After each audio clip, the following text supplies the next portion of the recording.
निशब्द आधी रात का समय नाटौर के राजमहल में रानी गाढ़ी निद्रा में सोई हुई है। सहसा उन्होंने एक बुरा स्वप्न देखा और उनकी नींद टूट गई। भय से वह पलंग पर बैठ गई और सोचने लगी, यह कैसी भयंकर बात है। तारापीठ की अधिष्ठात्री देवी मां तारा आज 4 दिनों से उपवास कर रही है। देवी अभी स्वप्न में उनके सामने आविर्भूत हुई थी। दीन वेश में शोकार्त स्वर में वह कहने लगी, युगांतर से मैं इस सिद्ध पीठ में विराज रही हूं, किंतु अब ऐसा लगता है कि मुझे यहां से विदा लेनी पड़ेगी। मंदिर के पुरोहित और तुम्हारे दरबान ने मेरे प्रिय पुत्र छेपा को बुरी तरह पीटा है और उसकी चोट मेरे शरीर पर लगी है। यह देखो, मेरी पीठ पर लहू का दाग, और इसका कारण भी बहुत तुच्छ है। मंदिर में मेरी मूर्ति के सामने भोग निवेदन किया गया था। मैंने अपने पागल बेटे को बुलाकर कहा, छेपा आओ मेरे साथ भोजन करो। वह मंदिर में प्रवेश कर खाने लगा। बस यही उसका अपराध है। छेपा को आज 4 दिन हुए प्रसाद नहीं मिला है। बिना खाए पिए वह शमशान में घूमता रहता है। इसलिए मैं भी कई दिनों से उपवासी हूं। रानी दुख भरे स्वर में रोने लगी। उनकी अनुनयपूर्ण प्रार्थना सुनकर देवी ने कहा, अच्छा, मैं तारापीठ छोड़कर नहीं जाऊंगी, किंतु अब से ऐसी व्यवस्था करो कि प्रतिदिन मुझे भोग के पूर्व मेरे प्रिय पुत्र छेपा को भोग दिया जाए। यह कहने की आवश्यकता नहीं कि रानी ने फौरन यह स्वीकार कर लिया। अब से तारापीठ में देवी के निर्देशानुसार ही भोगान्न निवेदित किया जाएगा। इसके सिवा छेपा की देख रेख में भी कोई त्रुटि नहीं होगी। भय और विस्मय के कारण रानी को उस रात फिर नींद नहीं आई। बिछावन पर लेटी हुई वह बार बार अपने मन में स्वप्न की बात पर विचार करने लगी। इसके सिवा उनके मन में यह भी प्रश्न उठने लगा, यह छेपा कौन है? कितना बड़ा भाग्यवान साधक है वह। ब्रह्ममयी तारा माता का वह दुलारा बन गया है। जननी तारा देवी के साथ इस छेपा की एक कात्मा अपूर्व है। यदि ऐसा नहीं होता तो उसकी पीठ की चोट मां के दिव्य अंग पर इस रूप में क्यों पड़ती? दूसरे दिन बहुत सवेरे राजमहल में दीवान जी को बुलाया गया। सजल नेत्रों से रानी ने गत रात्रि के स्वप्न की बात दीवान जी को कह सुनाई। फिर बोली, कितनी हानि उठाकर नाटौर राज्य के अपने मौजे के बदले में राजा असादुल्ला खां के मौजे तारापीठ को इस राज सरकार के अंतर्गत किया गया है। इस सिद्ध पीठ की अवमानना नहीं हो, मां की सेवा में विघ्न नहीं हो, इसलिए यह सब किया गया। और हमारी सेवा व्यवस्था में ही रहकर मेरी मां 4 दिनों से उपवासी है। राज सरकार के आदेश और निर्देश के साथ 2 विशिष्ट कर्मचारी सुबह ही तारापीठ के लिए रवाना हो गए। साथ साथ पूजा और भोग की बहुत सी सामग्री भी चली। देवी के स्वप्नादेश और रानी के हुक्म की बात सुनकर तारापीठ के सब लोगों को बहुत आश्चर्य हुआ। पुरोहित और दरबान को उसी दिन काम से हटा दिया गया, किंतु जिसको लेकर यह सब कांड घटित हुआ था वह छेपा कहां है? पालक तुल्य महासाधक राज कर्मचारियों के आगमन की बात सुनकर भय से न मालूम कहां खिसक गया। बहुत खोजबीन करने के बाद उसका पता चला। दोनों कर्मचारियों ने हाथ जोड़कर नाटौर राज की ओर से उस महापुरुष से क्षमा प्रार्थना की। षोडशोपचार विधि से तारा मां की पूजा की गई और भोग निवेदन किया गया। छेपा प्रधान कौल के पद पर नियुक्त हुए और सदा के लिए यह आदेश दिया गया, अब से तारा मां को भोग लगाने के पूर्व मां के पुत्र छेपा को भोग देना होगा। दूसरी बार की एक घटना है। छेपा बाबा उस समय प्राय भाव समाधि में मग्न रहा करते थे। कभी बाह्य चेतना शून्य, कभी बिल्कुल बालक की तरह आचरण। भावोन्मत्त अवस्था में एक दिन उन्होंने मंदिर की मूर्ति के ऊपर मूत्र त्याग कर दिया। पुरोहित और पंडागण चारों ओर से हाय हाय करते हुए वहां दौड़े आए। छेपा पर जब अभियोग लगाया गया तब बड़े आनंद के साथ बोल उठे, ठीक किया है, अपनी मां के शरीर पर मैंने पेशाब किया है, इससे तुम साला लोग को क्या बिगड़ता है। सब लोग बड़ी संकट में पड़े। तारा देवी की पवित्र मूर्ति को अपवित्र कर दिया गया है। विशेष पूजा पद्धति द्वारा उनकी पुनः प्रतिष्ठा किए बिना काम नहीं चल सकता। उसी दिन राज्य सरकार को यह खबर दी गई। इस बार भी मां का फिर प्रत्यादेश हुआ। अधिकारियों ने तारापीठ में आदमी भेजकर सूचित कर दिया, मां की पूजा पहले की तरह चलती रहेगी।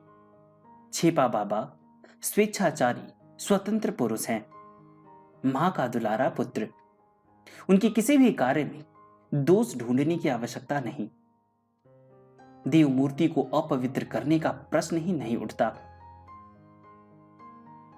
मां बेटे के मामले में दूसरों को माथापच्ची करने की जरूरत नहीं। तारा मां की यह प्रिय संतान है विख्यात तंत्र सिद्ध महापुरुष वामा छेपा हैं।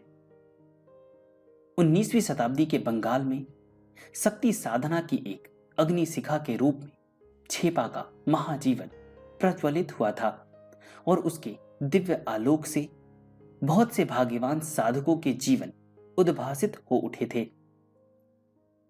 कहीं कहीं बामा खेपा भी लिखा गया है, तो मैं जिस पुस्तक से आपको ये बातें बता रहा हूं ये बहुत पुरानी पुस्तक है, तो वहां पे वामा छेपा का ही प्रयोग किया गया है। इसलिए इस पूरे वीडियो में मैं वामा छेपा ही नाम उच्चारण करूंगा। तारा मंदिर की एक और विस्तीर्ण बालुका तट पर तारापीठ का शमशान था। प्रवाहमयी द्वारक नदी अर्धचंद्राकार उस शमशान को घेरकर बह रही थी। यह शमशान ही शिवकल्प महासाधक बाबा की विचरण भूमि था, उनका तपस्या क्षेत्र।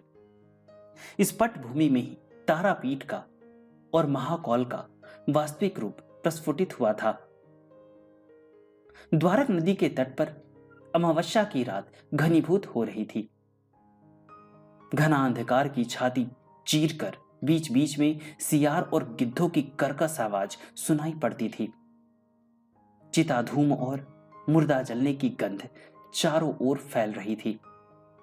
लोगों का ऐसा विश्वास था कि तारापीठ शमशान में मृतक की अस्थि रखने से मुक्ति निश्चित है।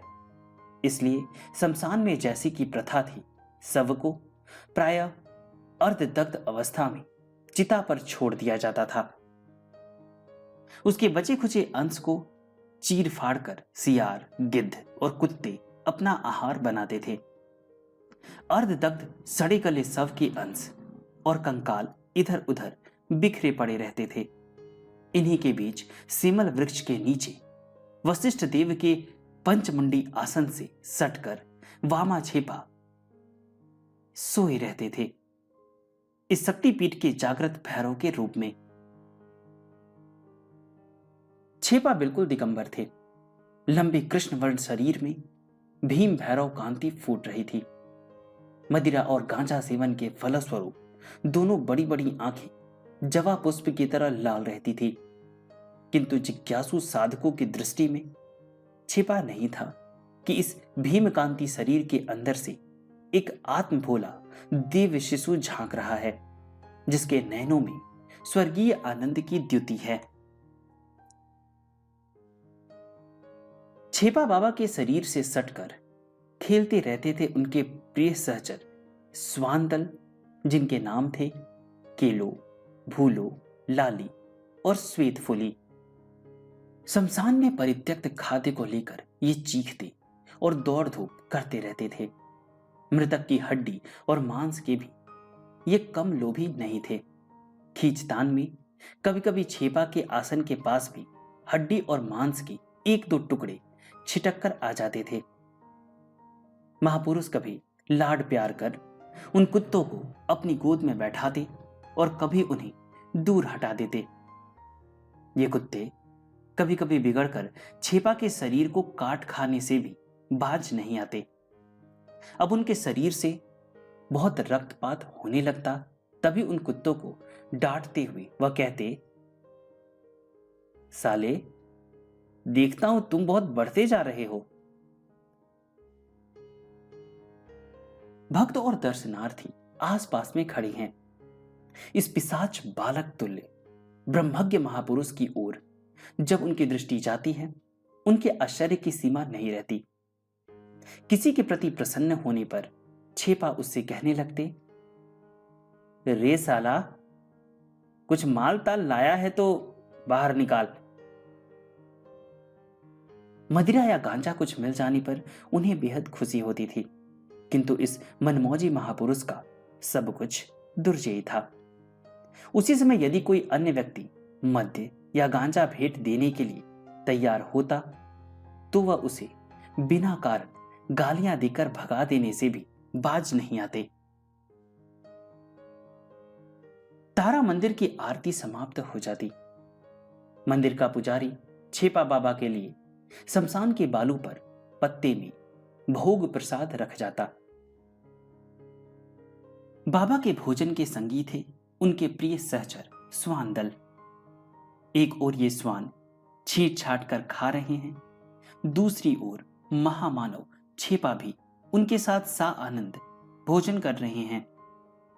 यह एक अद्भुत दृश्य था।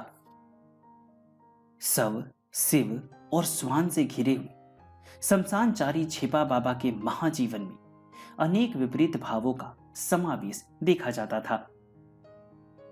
वह कभी उन्मत्त, कभी बालक पिशाचवत दिखाई पड़ते थे और इसके साथ ही इस शक्तिधर महापुरुष के अंतःस्थल में प्रज्ञा एवं प्रेम की अंतःसलीला फल्गुधारा भी प्रवाहित हो रही थी। इस रस विभूति का पता केवल उन साधकों को ही लगता जिनकी दृष्टि छेपा की कृपा से खुल गई थी। महातांत्रिक के बहिर्जीवन का यह आवरण लोगों को भुलावे में डाल देता था। कभी कभी क्षण भर में यह आवरण हटता हुआ दिखाई पड़ता। इस समय जो सच्चे अधिकारी साधक थे, दल के दल तारापीठ में उपस्थित होते। शक्तिधर महापुरुष छेपा की कृपा प्राप्त कर वे धन्य हो जाते। छेपा की जन्मभूमि वीरभूमि की आध्यात्मिक परंपरा बहुत दिनों से चली आ रही थी। तंत्र साधना की धारा जिस प्रकार यहां प्रवाहमान थी, उसी प्रकार वैष्णव साधना की भावोच्छवास भी कम नहीं देखे जाते थे। कवि जयदेव और चंडीदास इस वीरभूमि की ही संतान थे। यही एक चौका गांव में अवधूत श्री नित्यानंद ने जन्म ग्रहण किया था। शाक्त एवं वैष्णव दोनों का साधन क्षेत्र यह वीरभूमि है, किंतु युग युग से तंत्र साधना के बीच ही यहाँ की अध्यात्म साधना को वास्तविक परिणति प्राप्त हुई है। पुराणों में जिन 51 शक्तिपीठों का उल्लेख किया गया है, उनमें 5 इस वीरभूमि में है। इनके सिवा सिद्धपीठ और उपपीठ भी इधर उधर बिखरे हुए कम नहीं हैं। वशिष्ठ देव से आरंभ होकर वामा छेपा तक कौलाचार्यों की एक अविच्छिन्न धारा यहाँ के तारापीठ में प्रवाहमान है। तंत्र साधना के एक श्रेष्ठ केंद्र के रूप में चिरकाल से इसकी ख्याति रही है। पुराण शास्त्र के अनुसार वशिष्ठ, भृगु, दत्तात्रेय, दुर्वासा ये सभी तारा सिद्ध थे। सारे भारत में महाविद्या तारा देवी के सिद्ध पीठों की संख्या 8 है। शक्ति साधकों की तपश्चर्या के फलस्वरूप युग युग से ये सब पुण्य स्थान आज भी जागृत बने हुए हैं। कहा गया है ब्रह्मा के मानस पुत्र वशिष्ठ देव ने स्वयं तारा सिद्ध होकर कौल साधकों की आराध्या इस देवी की शिलामयी प्रतिमा की यहां प्रतिष्ठा की थी। तारापीठ किंतु पुराणोक्त 51 पीठ के अंतर्गत नहीं है।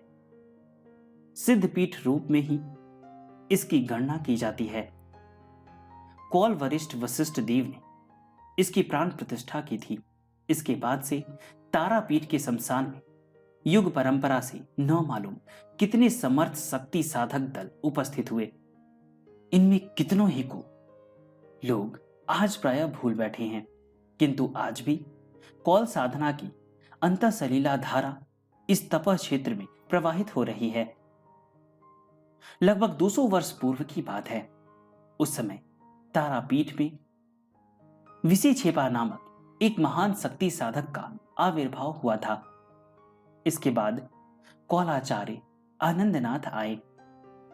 यह राजा रामकृष्ण के समसामयिक थे। घटना चक्र के प्रभाव से तारापीठ की सेवा एवं संचालन का भार नाटौर राज्य के ऊपर आ पड़ा और राजा रामकृष्ण ने उस दिन बड़े आग्रह के साथ इस सिद्ध पीठ का समस्त दायित्व भार ग्रहण किया। सुना जाता है तारा सिद्ध महापुरुष आनंदनाथ से राजा रामकृष्ण ने अनेक साधन निर्देश प्राप्त किए थे। कुछ समय तक यहां वह तपस्या में भी रत थे। आनंदनाथ के प्रशिष्य मोक्षदानंद थे। उनके समय में ही तारापीठ में कैलाशपति बाबा का आविर्भाव हुआ। इस शक्तिमान महापुरुष की साधना की ज्योति से ही महासाधक वामाछेपा का जीवन उद्भासित हो उठा था। कैलाशपति बाबा ने अपनी साधन ऐश्वर्य का दान अकृपण भाव से छेपा जैसे शुद्ध सत्व पात्र को कर दिया था। वामा तारा सिद्ध हुई और तंत्र साधना के एक श्रेष्ठ धारा एवं वाहक के रूप में उनका अभ्युदय हुआ। तारापीठ के निकट अल्टा ग्राम में वामाछेपा का जन्म हुआ था। इस छोटे से गांव में ब्राह्मणों के बहुत से घर थे। पुरोहित वृत्ति और खेती की आमदनी से उनकी जीविका चलती थी। छेपा के पिता सर्वानंद चट्टोपाध्याय एक साधारण गृहस्थ ब्राह्मण थे। यद्यपि धन वित्ती से खुशहाल नहीं थे, फिर भी विशेष अभाव नहीं था। सर्वानंद धर्मभीरु, पवित्र चेता एवं सरल प्रकृति मनुष्य थे। अल्प वयस में अपने कुल गुरु से दीक्षा ग्रहण कर वह मां की उपासना में लग गए। धर्म प्राण पत्नी, राजकुमारी और कई संतान को लेकर उनका परिवार था। सर्वानंद के द्वितीय पुत्र ही हमारे वामाछेपा थे। 1244 साल फसली का 12वां फागुन, इस शुभ दिन को ही छेपा का जन्म हुआ। बचपन से ही वह भोले भाले और सरल पवित्र प्रकृति के थे। इतने सीधे थे कि पड़ोस के लोग उन्हें हाउड़े कहकर पुकारा करते थे, जिसका अर्थ होता है निर्बुद्धि। अच्छे बुरे का जिसे लेस मात्र भी ज्ञान न हो, संसारी लोगों की दृष्टि में वह मूढ़ पागल के सिवा और क्या हो सकता है। जन्मांतर की तपस्या के फलस्वरूप उसका जन्म हुआ था। यह बात उस दिन कौन समझ सकता था। बचपन से ही वामाचरण स्वभाव भक्त थे। पड़ोसियों की ठाकुर बाड़ी में जितनी देव मूर्तियां थी, उन सबको चुपचाप उठाकर नदी तट पर ले आते और पूजा का नाटक रचते। खेल समाप्त होने पर कौन मूर्ति कहां खो जाती कुछ ठिकाना नहीं। इसलिए किसी के घर से जब कोई देव मूर्ति गायब हो जाती तो फौरन वामाचरण की खोज होने लगती। वही पकड़े जाते और उन्हें ही डांट फटकार सहन करनी पड़ती। बचपन में वामा की अन्य मनशक्ता की अनेक अद्भुत कहानियां सुनी जाती है। एक बार तो ऐसा हुआ कि वह आग में जलकर मर ही जाते। गांव के एक छोर पर पुआल के ढेर के ऊपर भाव तन्मय अवस्था में वह बैठे हुए थे। सहसा उस ढेर के नीचे से आग धधक उठी। पड़ोस के लोग आग के फैलने के भय से त्रस्त हो उठे। चारों ओर हो हल्ला मचने लगा। नीचे से पुआल जलता जा रहा था, किंतु वामाचरण को जरा भी होश नहीं। आग बुझाने के लिए जब सब लोग वहां पहुंचे तो देखा कि वामा ढेर के ऊपर आनंद मग्न से बैठे हुए हैं। सौभाग्यवश उस दिन इस अग्निकांड से वह बाल बाल बच गए।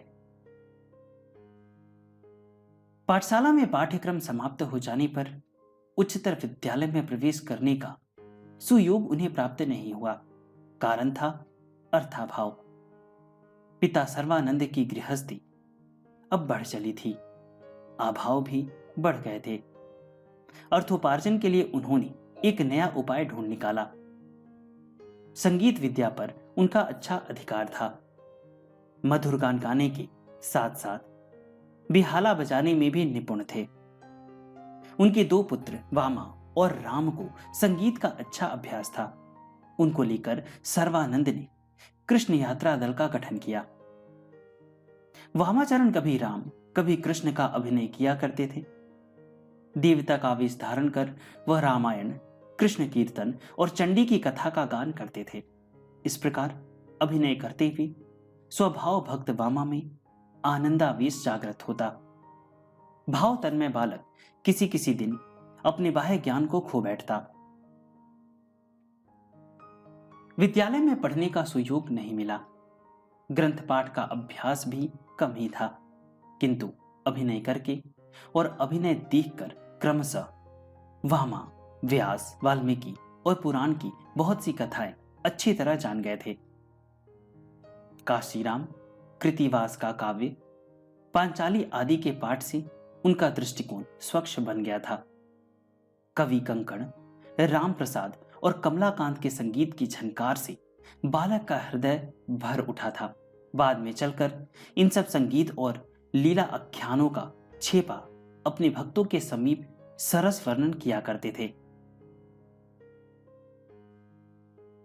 साधक कमलाकांत पे भी मैंने जीवनी बनाई है, आप वीडियो में जाके चेक कर सकते हैं। अगर आप चाहे तो उनकी भी जीवनी सुन सकते हैं।